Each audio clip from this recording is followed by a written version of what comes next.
Hi, it's Dr. Leslie Ellis. I'm back with the final in our three-part video series about dreams. And this is a fun one. And so now that you've taken the trouble to recall and record some dreams, then sometimes they can remain quite a mystery. And so I'm going to give you some ideas in this video about what you can do to really engage with your dreams. So enjoy this. Hi. So I'm going to give you 3 ways of many that you can work with your dreams and engage with them. I'm going to first talk about ways to use writing to not only record your dreams, but to actually start to journal and find out more about what they might be related to in your life. And then we'll talk about creative ways to work with your dreams. Dreams do lend themselves to creative pursuits, and the act of working with a dream in a creative way can bring up more from the unconscious that maybe you weren't aware of. And it also gives you takes something that can be kind of nebulous and makes it into something, an object that you can then really feel into in a more sometimes deeper, more concrete way. And then I'll give you some ideas about how to talk about your dreams. So writing is probably the most popular and common way to work with your dream, and starting with writing it down. And when people start developing an interest in dreams, the one thing that seems to be a universal practice is to keep a journal of your dreams. And people are, sometimes really brief about what they write down, but I would suggest that as much detail as possible is the best way to record a dream.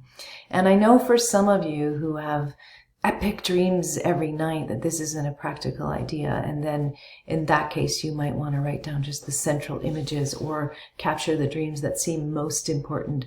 But for a lot of us, it really, our dreams are manageable. We have a manageable amount of material, and the details can be sometimes the most important things in the dream, even though they won't seem that way to you. We tend to have a little bit of a bias against our own dreams, and we're kind of, it's tempting to discard little details or even whole dreams that seem like you already know what they mean, or they seem not so relevant. So I would encourage you first, in working with your dreams via writing, to write them all down in as much detail as possible, if that's practical for you. And then I would say that, the way to start to open up the dream to what it might be telling you in that particular moment is to do what Freud suggested, and that is to think about your associations and journal about those. So break your dream apart into certain elements, like the place. Is this house from childhood? What particular era in my childhood was this dream from? What about the room? What associations do I have to, say, the kitchen, if that's where the dream was set, or the living room? And you can do this with each of your dream elements. Write down your associations. And I would say, Freud talked about free association, so leaping off from that association, say the living room, to what that would mean, and carrying on, getting further and further away from the image itself. And I really don't recommend that. I recommend maybe one level of association, so that you're sticking close enough to the dream images that it keeps the dream alive in this process. And then the other thing you can do is to write a new ending to your dream. And dreams typically don't end. They usually, we wake up kind of in the middle of our dreams, because that's tend to be the dreams we remember, are the ones that are still happening as we're waking up. And so there's an action or a potential often present in a dream that doesn't complete. And it's really a very deep practice and therapeutic practice to immerse yourself back into your dream and then write what would happen next. It's a lovely exercise for your imagination, and it's also the central aspect of the treatment for nightmares, is to script a new dream ending. Believe it or not, this simple thing of writing the ending to your dream, whether it's good, bad, indifferent, you don't always have to make it a beautiful ending. You just need to carry it forward. That can change how somebody's nightmares are experienced, or even stop the trauma nightmares from happening. It's a powerful practice that I highly recommend.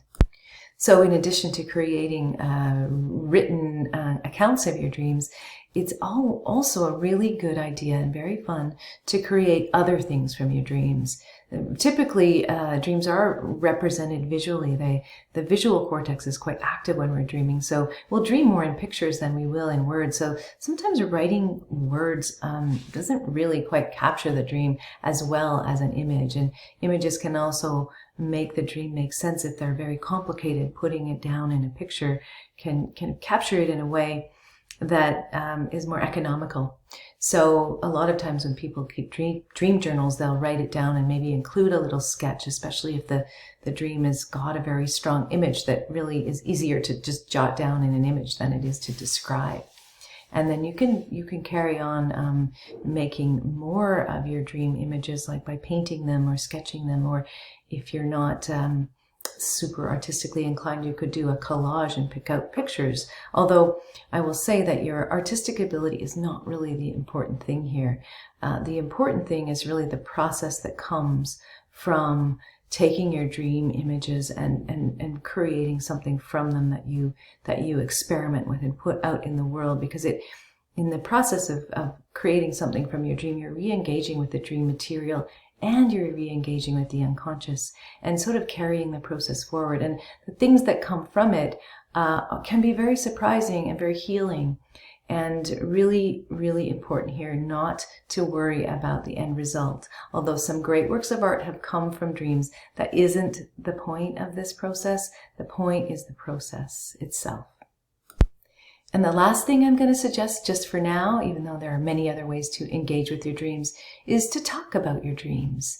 And so even if you don't have a regular partner that you work with your dreams on, although I would recommend that, finding someone who you'd like to do an exchange with you where you tell them your dreams and they tell you theirs, and you maybe have a little conversation about it. You don't need to be a professional therapist to have conversations about dreams. I think they lend themselves to conversations that go deeper and along different tracks than our typical conversations might. And they drop you into a deeper level of intimacy with whoever you share them with. There's a lot that a dream will say about us, even if it's not necessarily apparent. It drops us into a deeper part of ourselves, and therefore when we tell our dreams, we're letting the person we're telling connect with that deeper part of ourselves. And I think we can feel this intuitively under the surface. So, for example, there's been some research that showed if you tell your dream to your partner, that it increases intimacy and empathy in the partnership. It increases empathy in the listener. So, dreams can be fun and entertaining, and it is a time-honored practice to share dreams. I think in many cultures where their dreams are more revered, a standard thing to do would be to tell the people in your community about your dreams and treat the dream as if it matters and as if it belongs to the entire community. So in whatever form feels easy and welcoming to you, do start talking about your dreams, and you'll find that when you get the information from your dreams reflected back, you'll get a lot more, because we are kind of obtuse about our own dreams, and someone else may be able to just kind of give you a little comment or a little observation that really helps you understand your dream. And really sometimes you can sort of hit yourself on the head and go, oh my goodness, that's so obvious. But a lot of times what happens in our dreams is much more obvious to someone else than it is to us. So that concludes my mini-series on dreams. I hope it was enjoyable for you. I really enjoyed making it. And I hope it answered some of your questions and prompted you to get a little bit more involved in your dream life. And if you want to take it further, I have many options for you, and I'll be sending you some information about that.